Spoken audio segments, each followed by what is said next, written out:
तो dear student, आज यहाँ पे हम मल्टीपल इनहेरिटेंस को एग्जांपल के ज़रिए एक्सप्लेन करने की कोशिश करते हैं। मल्टीपल इनहेरिटेंस में क्या होता है कि यहाँ पे हम एक क्लास को डिराइव करते हैं more than one parent class. तो एग्जांपल के ज़रिए देखते जाएं। यहाँ पे मैं एक क्लास लिख लेता हूँ ए, और इसमें कोई प्रोटेक्टेड डेटा मैं लिखता हूँ प्रोटेक्टेड। यहाँ पे मैं इसको नाम देता हूँ इंट ए। पब्लिक, और यहाँ पे मैं लिखता हूँ वॉइड ए शो, यानी इसकी जो फंक्शन है, इसका जो फंक्शन है इसको हमने नाम दिया ए शो का। और यहाँ पे मैं लिखता हूँ आई इज इक्वल टू इस तरह I am a class function.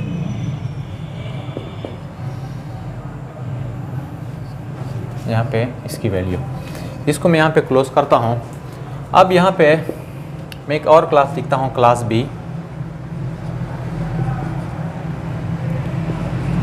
इसमें हम लेते हैं यहाँ पे प्रोटेक्टेड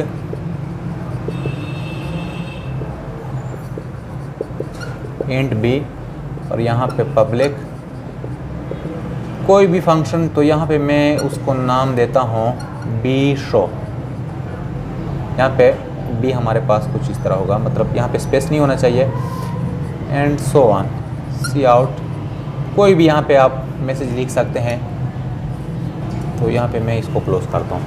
तो यहाँ पे मैं लिखता हूँ क्लास सी, और इसको डिराइव करता हूँ किससे, पब्लिक ए कामा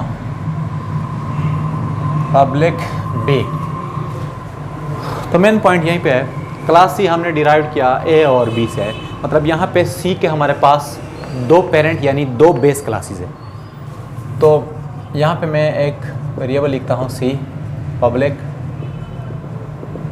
वॉइड, और यहाँ पे नाम देता हूँ सी शो। आप कोई भी नाम दे सकते हैं।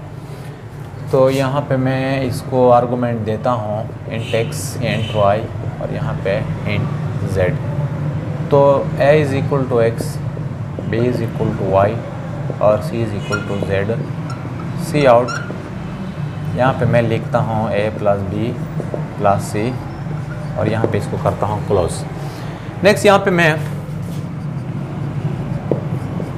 मेन, अच्छा अब यहाँ तक आप देखें, ये हमारे पास है क्लास ए, यहाँ से लेकर यहाँ तक।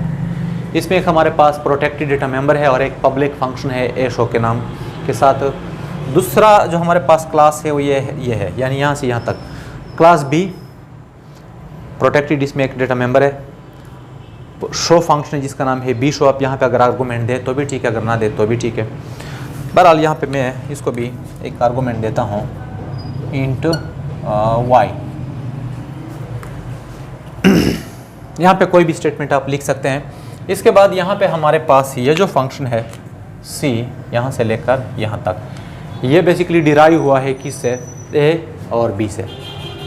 तो इसमें हमारे पास एक डेटा मेंबर है, यहाँ पे सी शो के नाम के साथ फंक्शन है, और यहाँ पे हमने 3 आर्गुमेंट को यूज़ किया है। तो 3 आर्गुमेंट को यहाँ पे हमने यूज़ किया है, साथ साथ यहाँ पे हमने ए को भी एक्सेस किया है, बी को भी एक्सेस किया है, जो कि हमारे पास यहाँ पे देखें ए यहाँ पे है प्रोटेक्टेड, और बी हमारे पास यहाँ पे है, ये भी प्रोटेक्टेड। तो ए और बी प्रोटेक्टेड डेटा को हम चाइल्ड में यूज़ कर सकते हैं। क्यों? क्योंकि सी जो है ये बेसिकली चाइल्ड है ए का भी और बी का भी, मतलब ए में जो पब्लिक डेटा होगा या प्रोटेक्टेड डेटा होगा यहाँ पे एक्सेसिबल है, या बी में जो पब्लिक या प्रोटेक्टेड डेटा होगा यहाँ पे एक्सेसिबल है। तो इस वजह से ए और बी को यहाँ पे हमने यूज़ किया है। अब आते हैं यहाँ पे, तो यहाँ पे स्पेस थोड़ा कम है, इस वजह से ऑब्जेक्ट में यहाँ पे क्रिएट करता हूँ। तो फर्स्ट ऑफ ऑल हम ए क्लास का एक ऑब्जेक्ट बनाते हैं obj1, बी क्लास का ऑब्जेक्ट obj2, और सी क्लास का ऑब्जेक्ट obj3। तो यहाँ पे हमने 3 ऑब्जेक्ट क्रिएट कर लिए।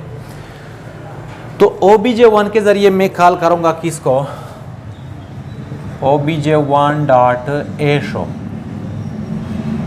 ए शो कहाँ पे है, यहाँ पे। कितने वैल्यू यहाँ पे मैं पास करूँगा 1, कोई भी वैल्यू आप पास कर ले 6।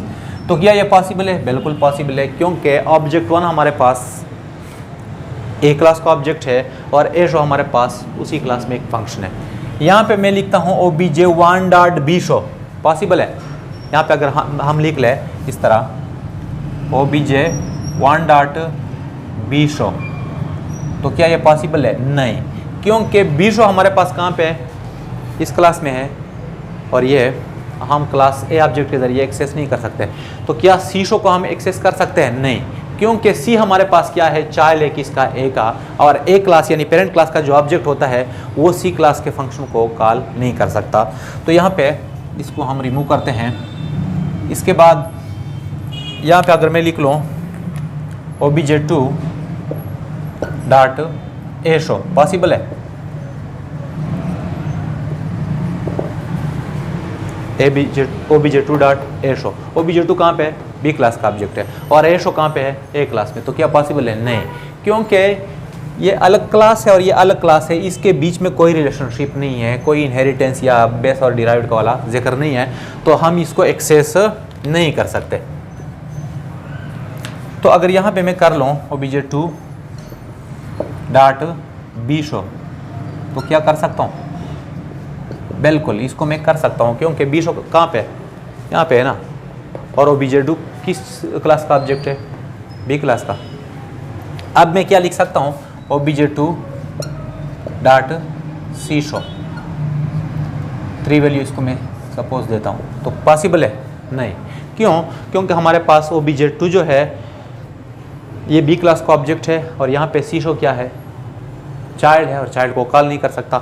लेकिन यहाँ पे अब obj3 के ज़रिए मैं क्या कर सकता हूँ? ए शो को भी कॉल कर सकता हूँ, कोई भी वैल्यू दे। obj3 के ज़रिए बी शो को भी कॉल कर सकता हूँ और obj3 के ज़रिए सी शो को भी कॉल कर सकता हूँ। देखें obj3 हमारे पास क्या है? सी क्लास का ऑब्जेक्ट है और सी बेसिकली क्या है? चाइल्ड क्लास है किसका? ए और बी का। तो चाइल्ड क्लास अपने जितने भी पेरेंट है, देखिए यहाँ पे हमने 2 लिखे हैं, इससे ज़्यादा भी मुमकिन है, तो सब के पब्लिक और प्रोटेक्टेड डेटा को एक्सेस कर सकते हैं। अब यहाँ पे obj3 जो है ये ए शो को कॉल कर रहा है, यानी इस फंक्शन को, पॉसिबल है। बी शो को कॉल कर रहा है यहाँ पे इसको, बिल्कुल पॉसिबल है। और यहाँ पे सी शो को कॉल कर रहा है, यानी यहाँ पे 3 वैल्यू पास कर रहे हैं 1 2 3, तो ये भी पॉसिबल है। तो इसी कंसेप्ट को हम कहते हैं मल्टीपल इनहेरिटेंस। तो उम्मीद है आप लोगों को क्लियर हुआ होगा। तो आज के लिए बस इतना ही। अल्लाह हाफ़िज़।